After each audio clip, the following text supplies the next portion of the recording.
Chief, it's good to see you again. Good to see you, Zach, as well. Thank you for giving us some time today. It's been about 5 weeks since you physically were in your office as Chief of Police here in Norfolk. How have you been since then? Fantastic. I get the customary 6 hours of sleep a night, where before, I would typically get 2 or 3. I don't get the rings and the pings and the dings about an unfortunate shooting or something of that nature. I've been great. I've been great. You've been quiet since your exit, of course, for the last 5 weeks or so. Why now? Why now to speak up and break the silence with us? Well, I think that after spending 33 years in a department that I love and having the fortunate opportunity to become chief of that department, I think it's only proper to say something on your way out. So now is the perfect time. Well, speaking of the city you've been with now for more than 30 years, what is your take on the state of the city right now, and more especially the city's leadership as well as the police department? Well, let me just stay in my lane, okay? And my lane deals with law enforcement. I have some concern, as you know, about the number of vacancies. That's going to be insurmountable to overcome in the short. I know that the Norfolk Police Department has some very, very dedicated women and men on this department, and they're going to do the very best that they can. What I will say to the community, they desperately need your support and your help. If you see something, say something. I look at the news now, I see the shootings, and my chief concern is, my God, it's not even summer yet. So, yeah, quite naturally, I have some concerns in that regard. We had a very active weekend this past weekend, and tackling gun violence was a passion of yours in your time as chief. What do you make of just this past weekend that we had? And after a weekend that we had like this past weekend, what was some Monday morning like for you and your staff to debrief what happened over a weekend like this? Well, we typically would not wait till Monday morning. We would be briefing, that next day, preparing for Monday morning. Norfolk is a very dynamic city, and as such, in law enforcement, you're constantly preparing for said event or the next event, and you're constantly looking at data and how you can address some of this. And it's tough. It's awfully difficult to do some things with respect to preventing gun violence with the number of vacancies that we currently have. I can tell you my first 3 years, we were able to do some preventive things, which is why crime was so low. If you don't have the bodies, you don't have the bodies. And I don't care how much you pound the table. I don't care how much you say stop the violence. You need some blue uniforms in some of those key areas of the city to offset that. You mentioned these vacancies too. Since your exit, there have been comments specifically directed at you or about you regarding these vacancies, but also there have been officers that have been speaking up within the department about morale within the unit. What do you make of the comments regarding both these vacancies and department morale? Well, the vacancies have been an issue going back as early as January of 2019. And the reason I know, because at that point, I think we had 110 vacancies, give or take. And I started meeting with every officer, as well as every professional staff member in the department, to address 2 things: manpower, all right, and pay. How do we get where we need to be? And my purpose in speaking with them is to get their input and let them know what I was going to do, or at least try to do, with respect to those 2 issues. It's been very difficult. One of the things that I was deeply concerned about was the number of people that were resigning, particularly after the George Floyd incident. Across the country, and Norfolk was no different. You had folks retiring or resigning because of the atmosphere and because of some actions I've taken as well. So it's just a very difficult time in this profession. I've never seen it like this. And it's going to take some really hard work to regain those vacancies. But it starts with pay. At the end of the day, it starts with pay, and then everything else will fall in line. It typically does. I've seen this, you know, from Rodney King, all right? And I've seen it with Ferguson, and here we are today. But the difference is I've just never seen the intensity from the community surrounding police reform. It's been consistent, and it's not going anywhere. So law enforcement and the community, we're going to have to find a healthy balance of compromise, and that's going to be a challenge. These vacancies, too, within the department, you mentioned, you know, the violence that we've been going through within the city recently. Do you believe these vacancies within the department are contributing to more violent crime that we're seeing within the city? So, Zach, there used to be, just 4 or 5 years ago and beyond, we used to be able to predict, okay, where shootings would occur, all right? If you look at our data, 2017, 18, 19, we kind of knew. And you can look at our data and tell that we were pretty much spot on. The difference now is you have no idea where shootings are going to occur. You know, you look at the shooting in the mall. You know, folks hadn't seen that footage yet, but I'm telling you, it will frighten you to see the callousness of the shooter, in no regard for anyone within that space of said person he was aiming at. Shootings now can happen anywhere, as we know, and unfortunately, there's very little police can do about that. Very little. You know, you go back this year and the year before that, half of our homicides, almost half of our homicides, was in the home, right? In the home. You know, folks, for whatever reasons, their conflict resolution isn't there, and there's no discussion.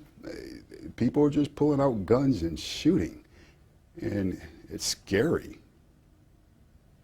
And talking about also, too, with morale within the department, is changing chiefs enough to boost morale within the department? Well, that depends. You know, morale's a tricky thing. You know, when I was a young officer, I used to hear that term and folks talking about it, and whatever that was, it never affected me. It just didn't.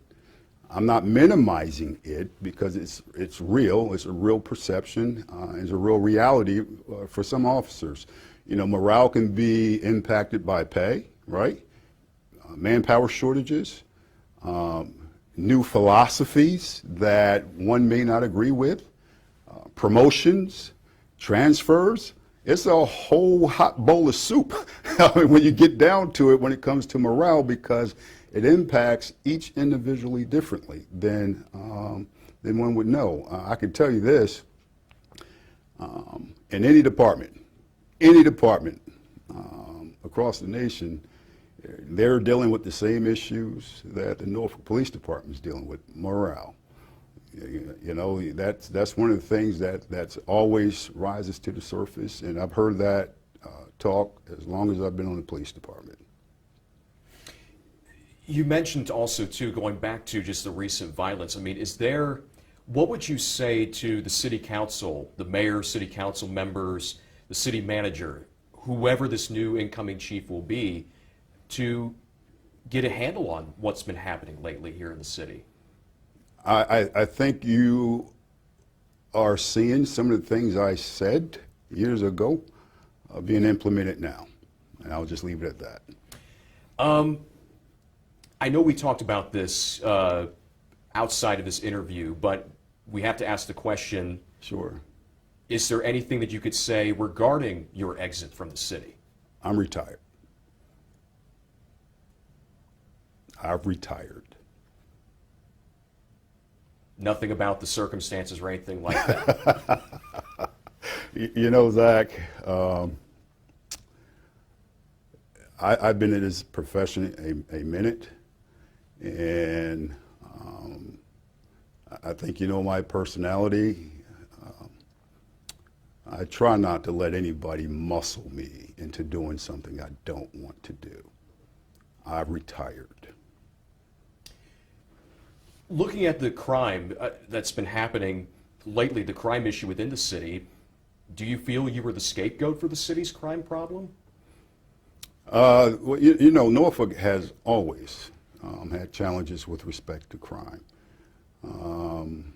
Do I feel I was the scapegoat? I have to say no, because I elected to retire. Now, if anybody see comfort in that, you know, then perhaps, but I elected to retire. I want to get to now a couple of events that you were very outspoken on within this past year. We had the shooting in Young Terrace Sure. Last winter, Right. and then of course we've had some instances on Granby Street recently of gun violence happening. I first want to talk to you about the Young Terrace shooting from last year. Has there been any update on that? Because I know that you were really outspoken about that one in particular. Updates with respect to, because you know we have the suspect, right? Okay. And I think he went through a series of mental evaluations, and I think he's been deemed to be of well mind to be held accountable. So that's where that is right now.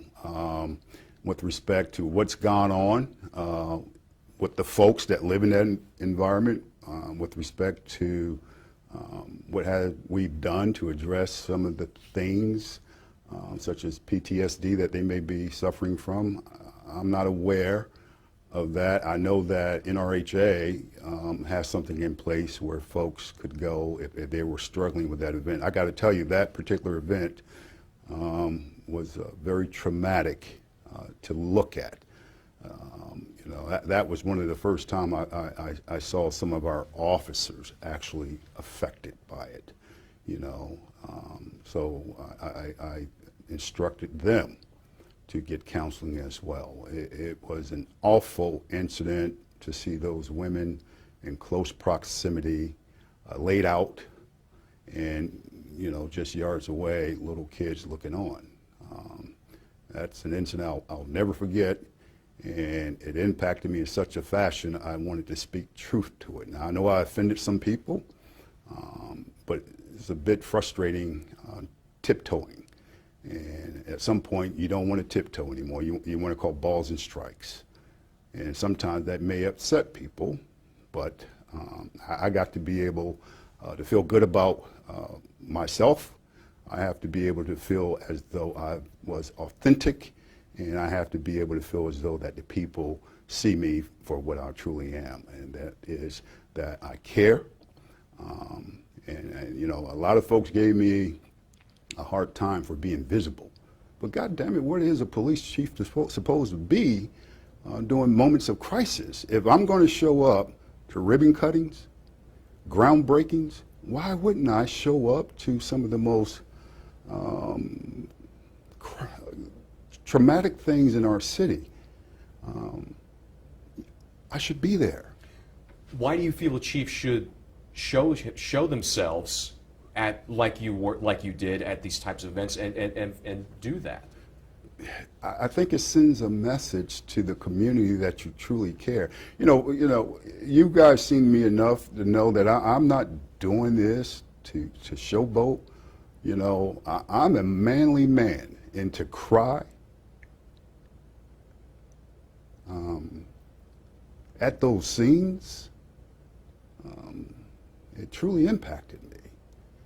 And I was just frustrated. It was never ending. It weighs on you.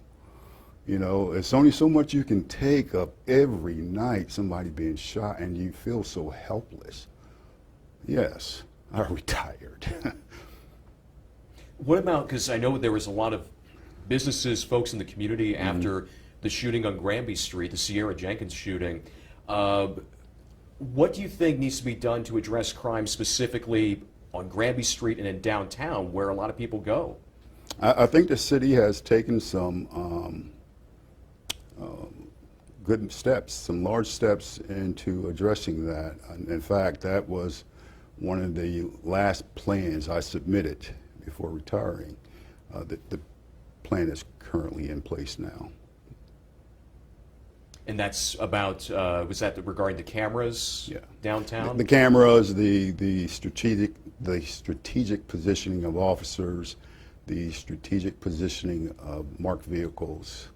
That was the last email I sent to the city manager before retiring.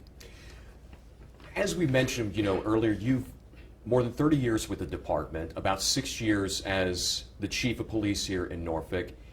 When you look back and reflect on your career in the city, what is one thing that are you most proud of, or you could say that is the biggest accomplishment you reflect on? Oh, there's no one thing, as an organization, okay, and I want to say it that way.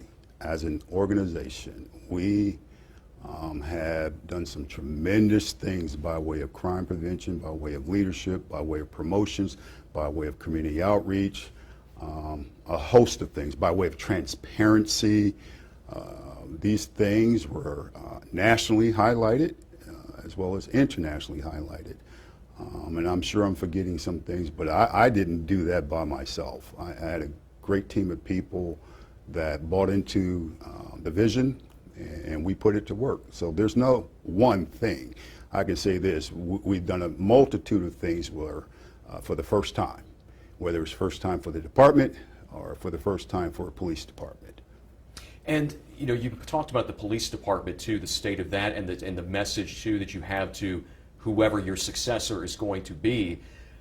If you were to speak directly to the people living here in Norfolk, maybe also some of the other city leaders, the city manager, Mayor Kenny Alexander, other city council members, what would you say to the folks here within the city, your main message to them out of all this? I think this is what I would say to everyone, to include the new coming chief, whoever that may be. Because Norfolk is such a dynamic city, we need to be bold, courageous, and place the community at the center of every decision that you make.